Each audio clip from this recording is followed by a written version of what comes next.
Hey everyone, it's Tom Tucker from the Academy for Professional Painting Contractors, and I'm back with another episode of From Ladder to Legacy, a podcast that offers advice, motivation, and encouragement for painting contractors. And we have a great show today. I want to introduce our host, Tara Riley, the COO of the Painters Academy, and also our guest. He founded his business in 2009 up in Sunapee, New Hampshire, and he services both New Hampshire and Vermont. Pete Coughlin from Coughlin Painting. I'm going to turn this over to Tara. I'm out of the studio today. I know you guys are going to have a great podcast. Yeah, thanks, Tom. Thank you, Tom. I appreciate that. Hey, Pete, that the growth you've had this year is pretty impressive. I mean, to go from 1 million to 1.7 million. But hey, let's go back to the beginning though, because as the context of the ladder to legacy, we like to hear about your journey. So tell me something. How did you get into painting? Well, I kind of stumbled into painting. I was doing concrete. I graduated college and came back home to help my stepdad do concrete, and it's very seasonal. And it was a friend one November, we slowed down in concrete, and he said, "Hey, I've got a friend that's looking for help painting." And so I went over there and started with them, and it's kind of funny. I know the second day that I showed up, they were surprised. They're like, "Wow!" Like, "Wow!" I'm like, "What?" And I'm like, "What's the big deal?" And they're like, "Well, you're here again."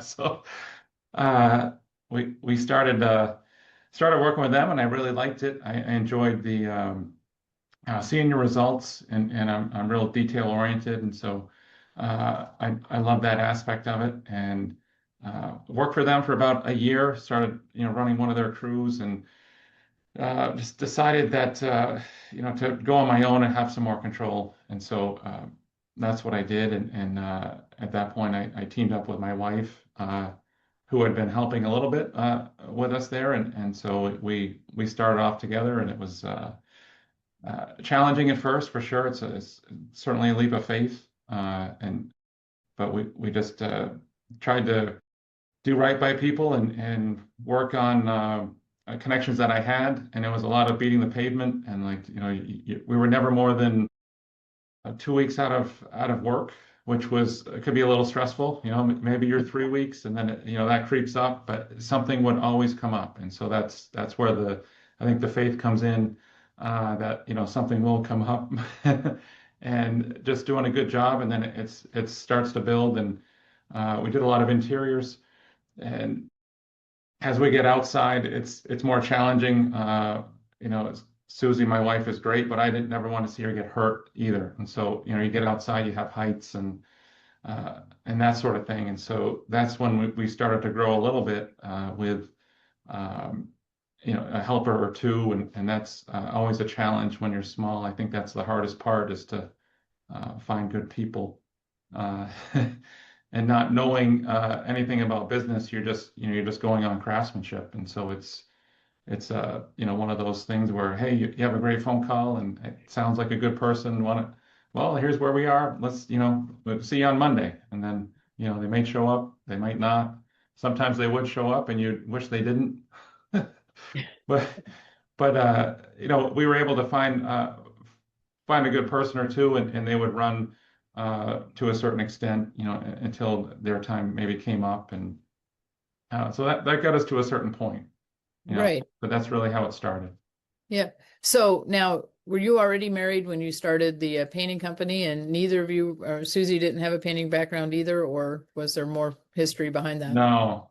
She had more of a cleaning background, which works great in the painting realm. When you're doing interiors, and that attention to detail at the end, people love that. Like, there was no punch list when it was Susie and I. It was work from the last day, sort of back of the house out, and I knew what I had to hit, and then she would clean up, and then it would, "Hey, are you still in this paint?" It's like, "Yep," and then you come back and get all those details. So it really worked out well that way. But there was somewhat of a learning curve. Oh, sure. So tell me about like a first really big job, like some job that you bid it and probably went, "Oh my God, if we get this, I don't know how I'm going to do it."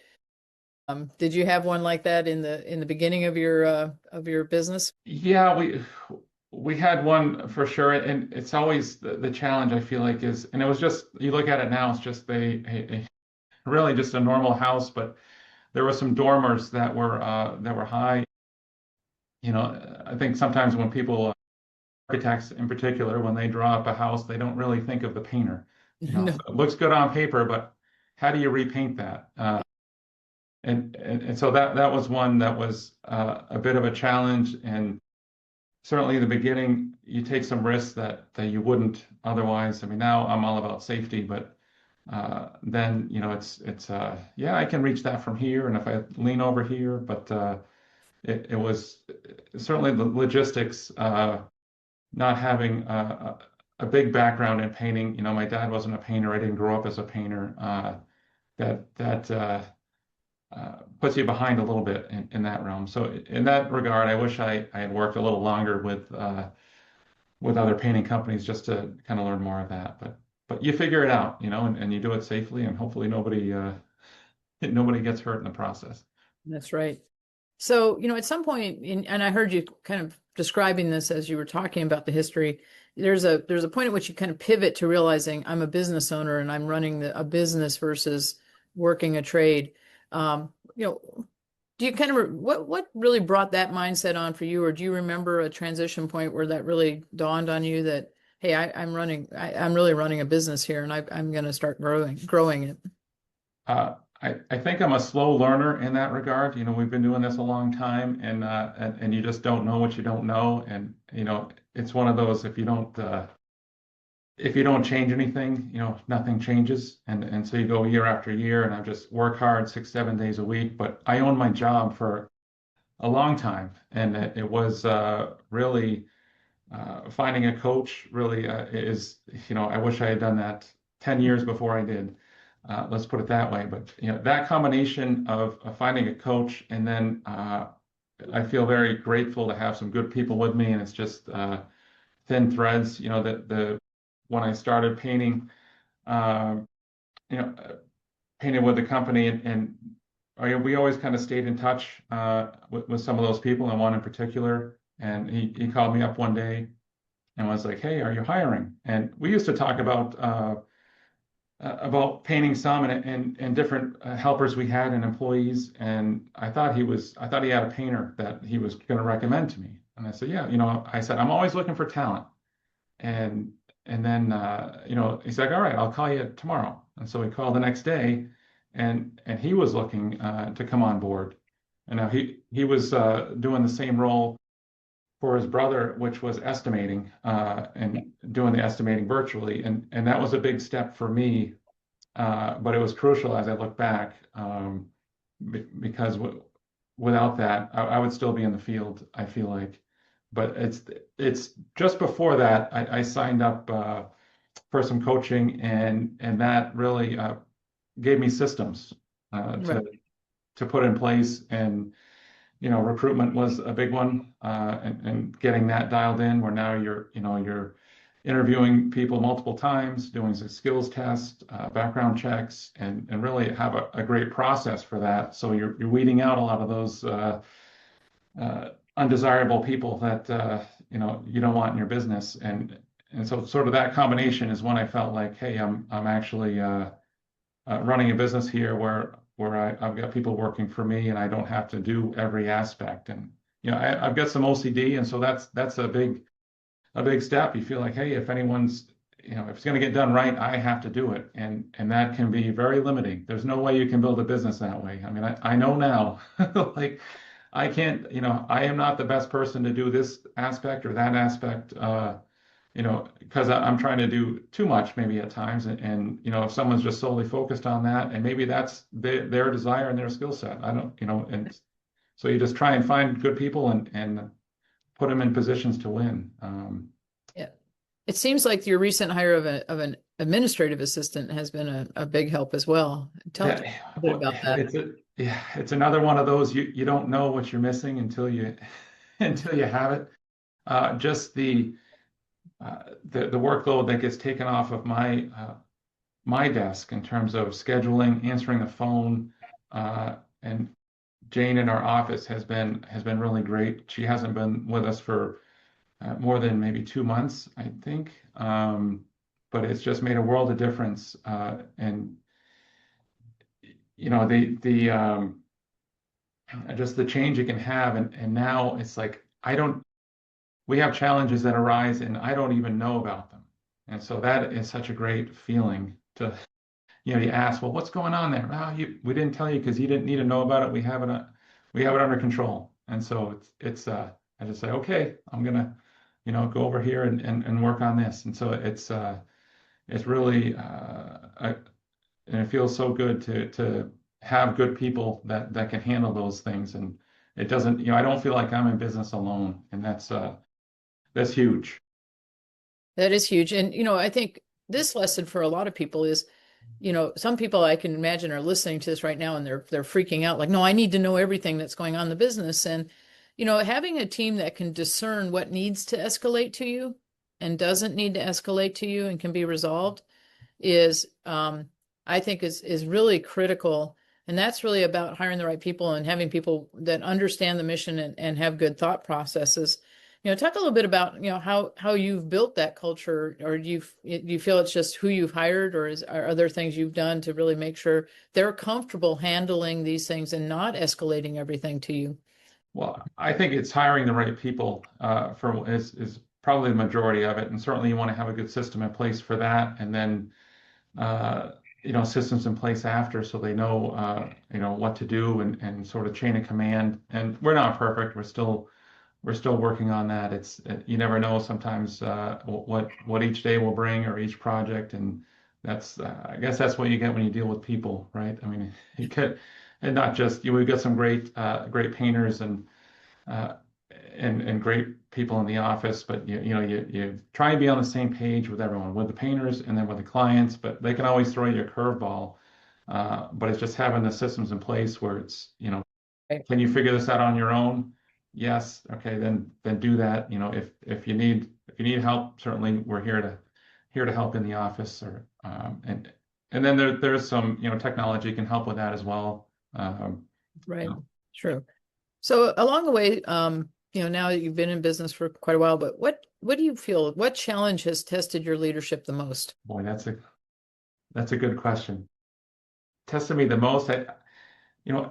We're in the Northeast, so I think our challenge really is when the rubber meets the road for a painting company in our area is when it gets cold. And, Yes. We work inside year round, but certainly there is a lot more competition in the winter. And I really care about my people. And so, they have families. And when we hire someone, it's like, hey, this is not a seasonal position. It's 52 paychecks. Like, you come on board, we want to, if you're a good person and a good painter and you're a good fit, we want to keep you around for the long term. Leadership for me is certainly keeping the funnel going so everyone's steady. And then I think probably the biggest challenge, though, aside from that, is just personalities and making sure that everybody gets along and you have a good place to come to work, that people want to come and you have as good of a time as you can. And over the years, I look back and personalities don't always mesh, and we mix up our crews. We have all W-2 employees and try and put the best person on the best job, for their skill set and location. We kind of cover a pretty wide area.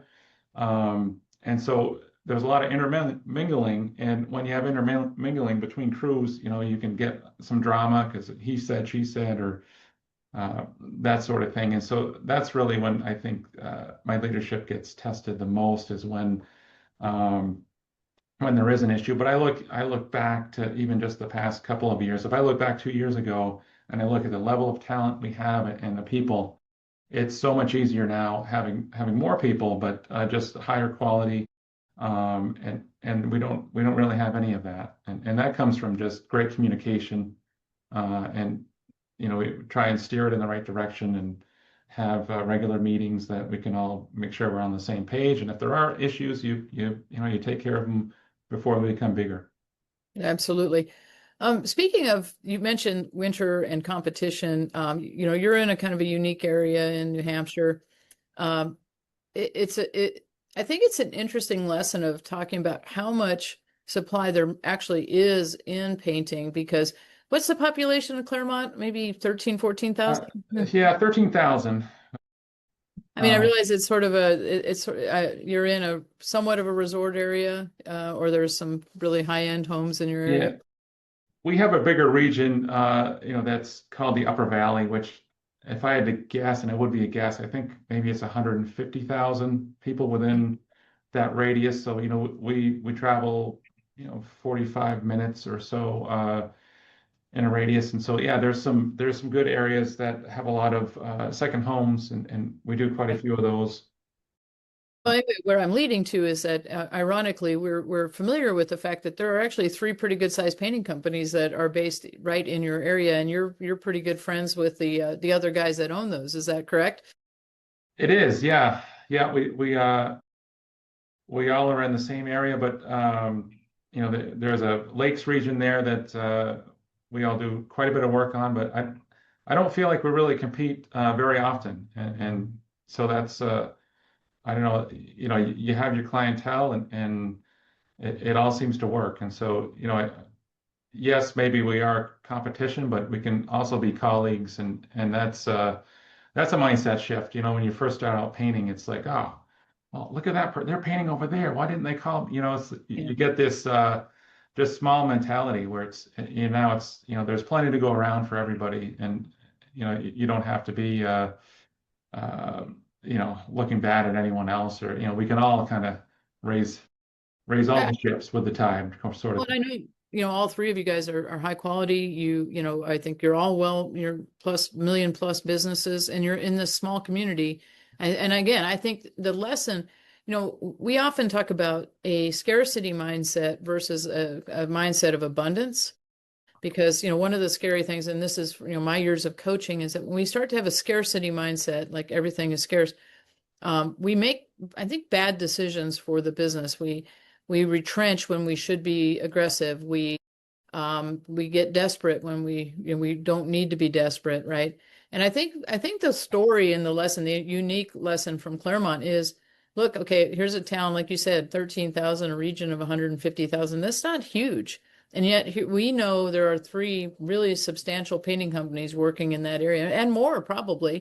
But, and there is an abundance. You guys, I think you've mentioned that you guys, although you don't cross paths a lot, you've shared, leads, people occasionally. You do occasionally cross paths. So I think that lesson is important for people. You want to be friend. You want to know who's out there. You want to work with other trades and other painting companies. I think there's value there for sure. So what's your thought on it, Pete? Yeah, I mean, and I look back as you say that, and I've worked with both of those companies in some aspect or another. When I was smaller and they were larger, it was, hey, I've got this project.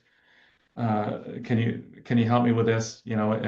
And it works out. So it's really building relationships is a big thing in my business. I do a lot of networking, and it's the same with them. You don't know where they could help you, but certainly having that relationship, they can help you. You're in a bind, they might have a situation where they have capacity, or they have the skill set to do something that you're not equipped to do at that time, and it all works out, and then it comes back later on. You never know.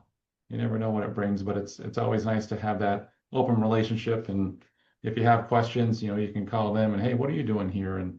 And share ideas rather than hold them all to yourself. And Yeah, it's great stuff. We're going to move on to, we kind of talked about how you started, how that pivot happened to where you really started to realize I have a business, and you're in the scaling now. You've added employees, you're obviously growing fairly rapidly, but there's a reason for that, right? And I know you and I've talked at length about, really some of the more important goals, which really, and I was talking about this on a planning call the other day, but that's really realizing that we're in business to support our personal lives, right? And I know for you, it's, relationships are important. And, there's a real reason why I think scaling is important to you. Talk a little bit about what your goals are in terms of, why are you growing this business, and what do you want that business to support for you? Yeah, goals have always been a struggle for me, and maybe that's why I stayed kind of where I did for a long time, is I didn't set any goals. And so you don't, if you don't have a destination, you're just gonna be that ship that kind of Yeah, stays in the bay.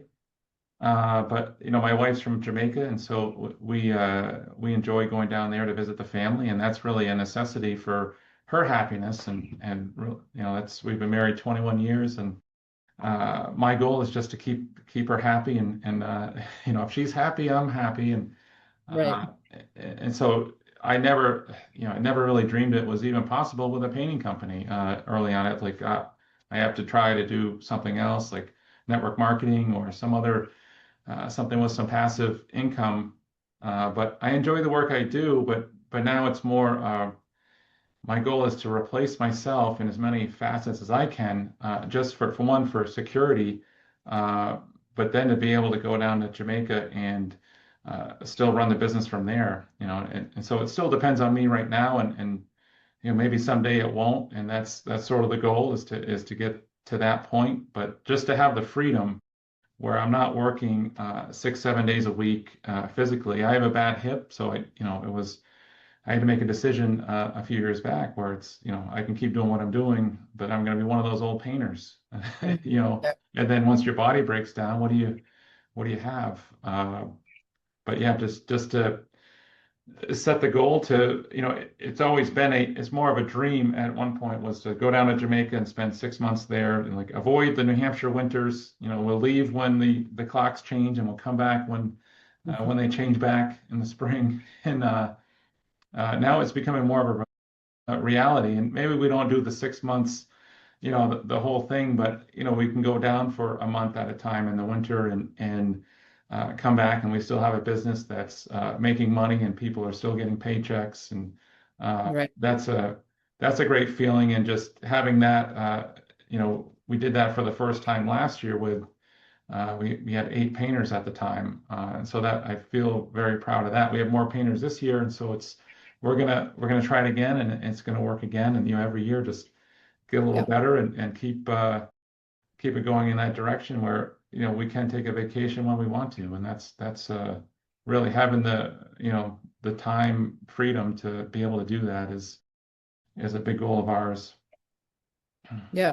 I mean, and that is something, it's been fun watching your growth, but most importantly, getting closer to achieving that goal, not, well, you are achieving it, but even expanding on it so that, you do have that freedom. And I think, again, that's another important lesson. I know, again, coaching folks that, were starting out or and in all, not just painting businesses, but in all businesses, but realizing that your real key to freedom is scaling. It's having a business that can run and having people that can make decisions without you. I think like you said, the greatest sign was somebody, them being able to take care of a problem and not escalate it to you. And I think a lesson here for, other people listening is that if your team is sharp, but they still feel like they have to run every decision by you, no, certainly if they could call you in Jamaica, but how relaxing would that be?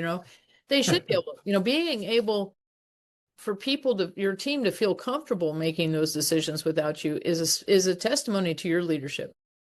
It's your empowering them, through your, demeanor and communications and things that's a huge piece of delegation, Pete, that I'm not sure you're giving yourself enough credit for. Because I have worked with quite a few people who never can let go of that, and they're like, no, you got to tell me everything. And, being comfortable with that, that comes out to your team, and it empowers them to make good decisions, and so I think you got to, I want you to realize how much that is helping you get to your end goal, because that means good people are going to feel good working about you, and they're going to want to help you achieve your goals. And they're proud of that too. To them, that's winning. If I was working for you, to me, one of the things that I would look forward to say we're winning is you and Susie get to spend, months in Jamaica. And not because we want to be rid of you, because Well, that might be true in some sense too, but yeah, yeah, thank you. No, I think you always win if you can put people in a position where they're growing and everybody wants to, they've got dreams too, and so just to be in the same position doing the same thing, and so we try and give opportunities for growth, and it works, and then people are happy, and that in turn makes us happy, absolutely. So kind of heading into wrapping up here, what's one piece of advice you would give to painters just starting out? I think my number one piece of advice would be find a coach.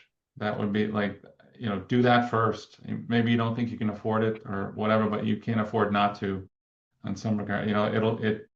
Some of these things they're not costs, they're investments. Like they will pay for themselves. Like if I didn't get coaching, I wouldn't be where I'm right now. I know that for a fact, so it's crucial. Absolutely. And then the last one, and this is say, hey, if your story was painted as a mural somewhere, what would the caption say? That's a great question. I think it would be, move on, faith, and just know your next problem is just your next challenge, which will be your next opportunity. If you had to sum it up, I think that's Yeah. probably. See you in Jamaica, Mon. Yeah, yeah. All right. All right. Well, we're going to hand it back off to Tom here, but Pete, thanks so much. It's always a pleasure chatting with you, and thanks for being on with us. So, Well, great. Well, thank you guys. Thank you both. Appreciate it.